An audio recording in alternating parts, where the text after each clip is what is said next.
अस्सलामुअलैकुम वरहमतुल्लाहि वबरकातुहू। उम्मीद है आप सब खैरियत से होंगे।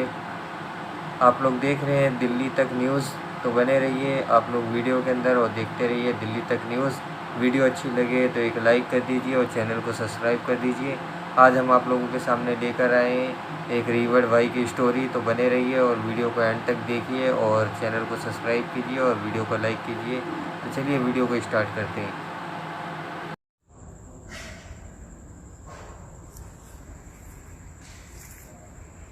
हिंदुस्तान का, भारत का जो आईन है, कानून है, वो हमें इजाज़त देता है किसी भी मज़हब को मानने की, उस पर चलने की, उस पर या उसका प्रचार प्रसार करने की। संविधान के आर्टिकल 21 और आर्टिकल 25 खुले तौर पर कहते हैं कि अगर आपको किसी मज़हब को मानना है, किसी मज़हब को अपनाना और उस पर चलना है, आप चल सकते हैं। कोई भी मुसलमान या कोई भी दूसरे मज़हब का जिस मज़हब में जाना चाहे या किसी और मज़हब का वो मज़हब इस्लाम में आना चाहे तो उसको कोई नहीं रोक सकता। यही कानून है। लेकिन आजकल गंगा उल्टी बहने लगी है। हालात कुछ इस तरह के सामने आ रहे हैं। श्याम प्रताप सिंह गौतम, जो आज मौलाना उमर गौतम के नाम से जाने जा रहे हैं, उनसे एक नई बहस छिड़ गई है कि क्या वाकई कानून की कोई बक़त बाकी नहीं रह गई है उन हुक्मरानों की नज़र में, उन सरकारों की नज़र में, कि जो ये समझ ही नहीं रही हैं कि कानून जब इजाज़त देता है आर्टिकल 21 और आर्टिकल 25 के तहत, तो फिर आपको किस बात का हक़ कि आप उन पर रोक लगाएं, आप सवाल करें या पूछें। बहरहाल हमने ये भी देख लिया कि 1982-83 में जब कभी श्याम प्रताप सिंह गौतम, जो आज मौलाना उमर गौतम के नाम से जाने जाते हैं, उनको किस तरह का खामियाजा भुगतना पड़ रहा है श्याम प्रताप सिंह से मौलाना उमर गौतम के हालात तक। और ऐसे दर्जनों हज़ारों लोग हैं कि जो खुद मज़हब इस्लाम छोड़ करके दूसरे मज़हब में दाखिल हुए। उनकी मर्ज़ी, वो जाने। और जो लोग मज़हब इस्लाम को अपना रहे हैं वो अपनी मर्ज़ी से आ रहे हैं या किसी से मुतासिर होकर, प्रभावित होकर आ रहे हैं, या उनके ब्रेन वॉश, माइंड वॉश किए जा रहे हैं, ये भी देखना ज़रूरी है। आज मैं आपकी मुलाकात दो ऐसे लोगों से कराना चाहता हूँ कि जो एक ने 1990 में और एक ने लगभग 11-12 साल पहले इस्लाम कबूल किया अपनी मर्जी से। एक का नाम महेंद्र पाल सिंह, जो आज अब्दुल रहमान के नाम से जाने जाते हैं, और दूसरे का नाम राजन राजपूत, वो भी इत्तेफाक से अब्दुल रहमान के नाम से जाने जाते हैं। हम ज़्यादा वक्त न लेकर के आपकी मुलाकात उन दोनों से कराना चाहते हैं। अस्सलाम वालेकुम वरहमतुल्लाहि वबरकातुहू। आपका नाम? मेरा नाम अब्दुल रहमान है। और पहले किस नाम से जाने जाते थे? पहले मेरा नाम राजन राजपूत था। आपका? जी, मेरा नाम अब्दुल रहमान है और मैंने सन 1990 में इस्लाम को कबूल किया और मेरे माता पिता ने मेरा नाम महेंद्र पाल सिंह रखा था। माता पिता ने रखा था? जी जी जी। मैं आप दोनों से बात करना चाहता हूँ, दर्शकों को आपके साथ इसलिए जोड़ना चाहता हूँ कि आज एक अलग ही तरह का एक माहौल बनाया जा रहा है, एक अजीब तरह की फ़िज़ा बनाई जा रही है। सबसे पहले तो आपसे पूछूंगा अब्दुल रहमान उर्फ महेंद्र पाल सिंह, आपने जन्म लिया कि एक माँ से, एक बाप, और वो भी गैर मुस्लिम थे। आपको क्या ज़रूरत पड़ रही थी कि आपने इस्लाम को कबूल किया? असल में धर्म तो शुरू से एक ही है। ईश्वर एक है, जब उसका बनाया हुआ धर्म भी एक ही है। और धर्म किसी के ऊपर जबरदस्ती नहीं थोपा जा सकता, ना ही किसी के ऊपर लालच से उसे परिवर्तित किया जा सकता है, क्योंकि एक विचारधारा है। आज अगर हम देखें तो हमारे अपने घरों के अंदर बाप बेटों की विचारधाराएं नहीं मिलती, भाई भाई की विचारधाराएं नहीं मिलती, पति पत्नी की विचारधाराएं नहीं मिलती। आपस में मतभेद होते हैं, लेकिन वो मतभेद नफरत की वजह नहीं बनते। फिर ये धर्म ऐसी क्या चीज है कि हम इसको, जब हमारी विचारधाराएं आपस में नहीं मिलती हैं, टकराती हैं, हमारी पूजा पद्धति अलग हो जाती है, तो हम क्यों आपस में नफरत करने लगते हैं? हम क्यों लोगों को इसके आधार पर बांटने लगते हैं? क्यों धर्म के आधार पर हिंसाएं होने लगती हैं? ये विचारधारा है हमारी। जिस तरीके से और मामलों में हमारे मतभेद हो सकते हैं, इसी तरीके से पूजा पद्धति और ईश्वर को मानने के बारे में भी हमारे मतभेद हो सकते हैं। जैसे आपने कहा कि 1990 में आपने इस्लाम को कबूल किया, आपको कहा किसने था कि आप इस्लाम को कबूल कीजिए, या आप कहाँ से प्रेरित होकर के इस्लाम को आपने कबूल करा था? जी, मैं असल में 12वीं में पढ़ता था, तो अचानक मुझे किसी मुसलमान ने नहीं कहा, ना ही मुझे किसी मुसलमान ने मुझे बताया इस्लाम के ताल्लुक से। बस मुझे अपने आप ये महसूस होने लगा कि जो मैं ये पूजा कर रहा हूँ, जो मैं अर्चना कर रहा हूँ, जो मैं स्तुति वंदना कर रहा हूँ, ये मेरे अपने बनाए हुए मेरे ईश्वर हैं, या मैं जो प्रकृति की पूजा कर रहा हूँ। असल में प्रकृति तो खुद अपने पालनहार की पूजा स्तुति वंदना करती है। सूर्य हो, सितारे हो, चंद्रमा हो, ये सारे ही उस मालिक का गुणगान करते हैं, और उसने समस्त चीजों को हमारे और आपके लिए पैदा किया है। फिर जिस मनुष्य को उसने अपने लिए पैदा किया, ये क्यों उसका जो है नाफरमान हो गया, उसका बागी हो गया, और इसने अपने हाथों से अपने ईश्वर बना लिए।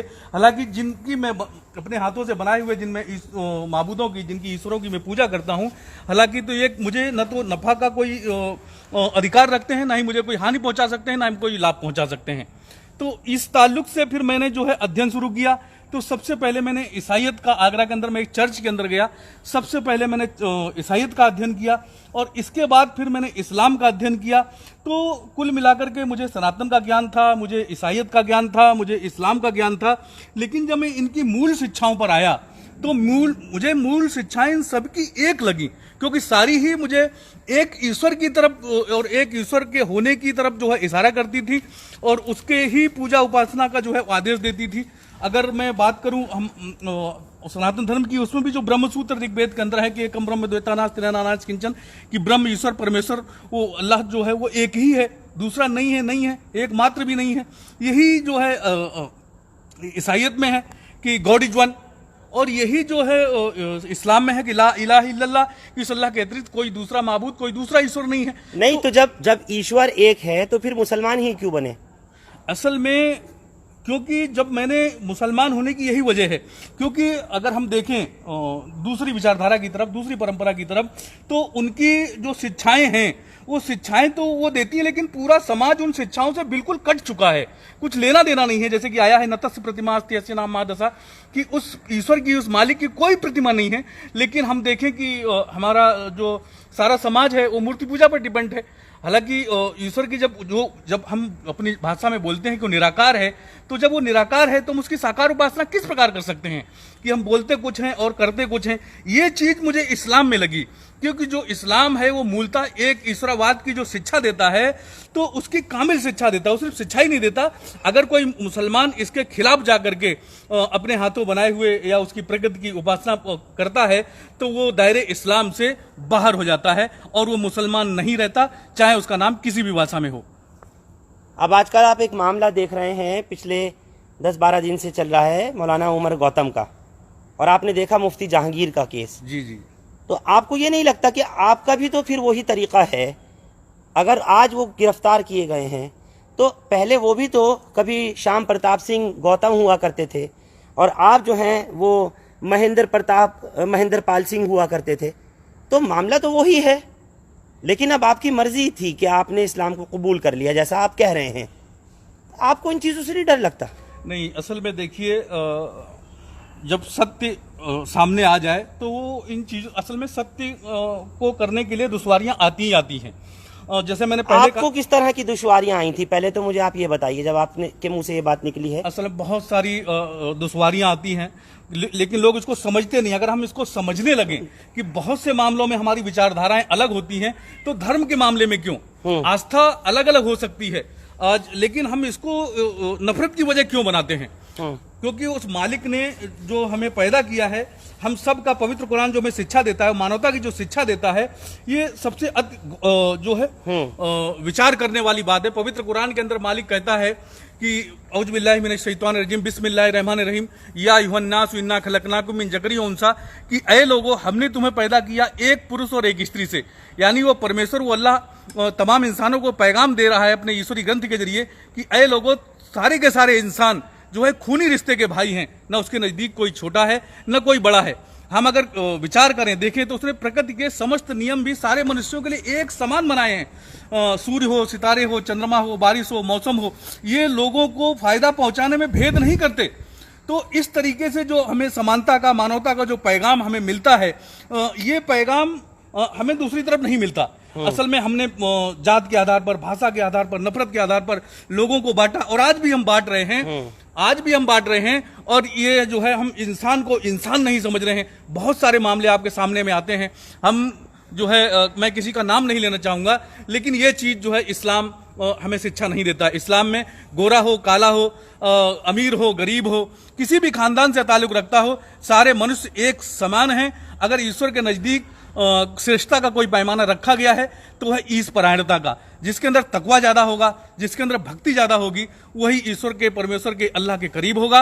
वरना पैदाइशी जन्म के आधार पर उस मालिक के नजदीक कोई भेद नहीं है। ये बहुत सारी बातें हैं जिनको हमने पढ़ा, पैगंबर मोहम्मद साहब की जो हमने जीवनी पढ़ी कि किस तरीके से उन्होंने अपने जीवन में गरीबों के प्रति, अनाथों के प्रति जो उनकी शिक्षाएं हैं, कि उनको देख करके पड़ोसियों के अधिकारों के प्रति, और एक जो उन्होंने सर्वोत्तम समाज की स्थापना के लिए लोगों को पैगाम दिया, मैसेज दिया गरीबों के प्रति, कि इस्लाम के अंदर आप चाहे खुशी का मौका हो या परेशानी, संकट का समय हो, गरीबों की मदद के साथ शुरू करिए। हम ईद में जाते हैं, ईद की नमाज पढ़ने के लिए, ईद उल फित्र के मौके पर, तो हमें आदेश दिया जाता है कि अपनी खुशी को में शामिल होने से पहले, आप नमाज में, ईदगाह में जाने से पहले सदका फित्र अदा करिए, गरीबों को ध्यान दीजिए। गरीबों को इसी पूरे माह में, रमजान के ताल्लुक से, कि आपको महीने में जो है 2.5% जकात निकालनी ही निकालनी है, और सिर्फ निकालनी नहीं है, उसको निकाल करके मुस्तहिक तक पहुंचाना है।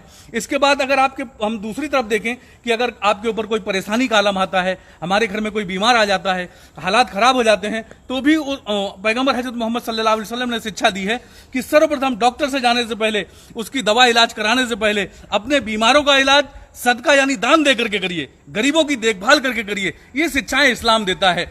अगर आपका पड़ोसी भूखा है तो आपका खाना आपके ऊपर निषेध है, वर्जित है, हराम है, चाहे आपने उस खाने को कितनी ही मेहनत से क्यों न कमाया हो। अगर आपकी दीवार पड़ोसी की दीवार से ऊंची हो गई और उसकी हवा पानी रुक रही है, तो बगैर मर्जी के आप उस दीवार को नहीं उठा सकते। अगर कोई यतीम और अनाथ बच्चा है तो उसके सामने अपने बच्चे को प्यार मत करिए, क्योंकि उसको बुरा लगेगा, उसे तकलीफ महसूस होगी। ये मानवता के महाउपकार पैगंबर हजरत मोहम्मद सल्लल्लाहु अलैहि वसल्लम की वो शिक्षाएं थी कि शिक्षाएं अगर समाज में लागू हो जाएं तो एक उत्तम समाज की स्थापना हो जाए। लेकिन ऐसे व्यक्तित्व और ऐसे महान इंसान को की शान में आज अपशब्द कहे जाते हैं और उनके खिलाफ कोई कार्रवाई नहीं होती।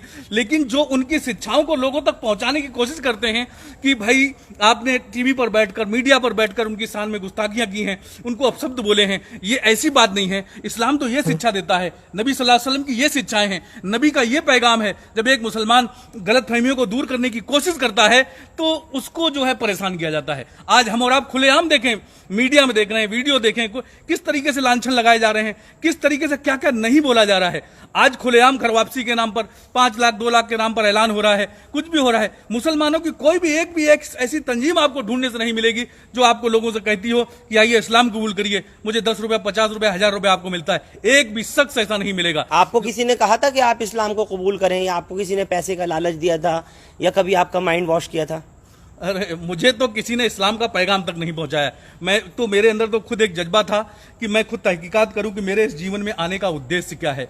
आज हर मुसलमान जो है मुस्लिम पैदा होता है। मुस्लिम एक अरबी शब्द है जिसको हम कहते हैं आज्ञाकारी। दुनिया की हर वस्तु, हर चीज आज्ञाकारी है। सूर्य हो, सितारे हो, चंद्रमा हो, पेड़ हो, पौधे हो, ये सारी चीज मुस्लिम है। अरबी के हिसाब से मुस्लिम है और हिंदी के हिसाब से आज्ञाकारी है। इसी तरीके से मनुष्य जो पैदा होता है वो मुस्लिम पैदा होता है। बाद में उसके माता पिता जो है वो जिस विचारधारा पर होते हैं वो उस विचारधारा पर परिवर्तित जो है वो हो जाता है। आपको किस तरह की परेशानियों का सामना करना पड़ा था, या आज भी आपको कोई परेशानियां फेस करनी पड़ती हैं? मैं इस थोड़ी सी अपनी बात मैं पूरी कर लूं, इसके बाद मैं आपके प्रश्न का उत्तर देता हूं। असल में जो जोर जबरदस्ती का आपने जो प्रश्न इससे पहले पूछा था उसके बारे में मैं बताता हूं कि असल में जो इस्लाम नाम है ये हृदय के परिवर्तन का नाम है। इस्लाम एक विचारधारा है, किसी के ऊपर थोका नहीं जा सकता। इस्लाम में तो आया ही है ला इकराह फिद्दीन, दीन में कोई जोर जबरदस्ती नहीं है।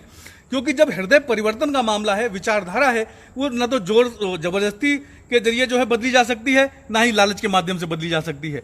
हम अगर जाहिर तौर पर, क्योंकि इस्लाम में ऐसे शख्स को तो मुसलमान ही नहीं माना गया, अगर उसके दिल के अंदर कुछ और है और बाहर कुछ और है, ऐसे शख्स को इस्लाम मुनाफिक कहता है, और मुनाफिक का ठिकाना सबसे निचला दर्जा नर्क का बताया गया।